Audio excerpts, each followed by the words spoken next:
কিভাবে ফিরে আসছে রাসেলস ভাইপার? বাংলাদেশের রাসেলস ভাইপারের পুনরাবির্ভাব ও এই সাপ থেকে মানুষের ঝুঁকির বিষয়ে গবেষণা করছেন চট্টগ্রাম বিশ্ববিদ্যালয়ের প্রাণিবিদ্যা বিভাগের অধ্যাপক ফরিদ আহসান। 2013 থেকে 2016 পর্যন্ত বাংলাদেশের বিভিন্ন এলাকায় 20টি রাসেলস ভাইপার দংশনের ঘটনা বিশ্লেষণ করে করা গবেষণাটি 2018 সালে প্রকাশিত হয় journal of the Asiatic society বাংলাদেশে।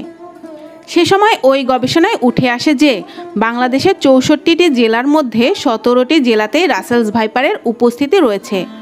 ওই গবেষণায় পাওয়া তথ্য অনুযায়ী উত্তর এবং উত্তর পশ্চিমাঞ্চলের জেলাগুলোতেই এই সাপের উপস্থিতি পাওয়া গিয়েছিল।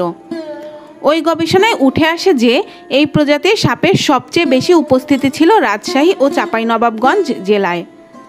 তবে বর্তমানে আরও বেশি এলাকায় এই প্রজাতির সাপের উপস্থিতি রয়েছে বলে আশঙ্কা করছেন বিশেষজ্ঞরা।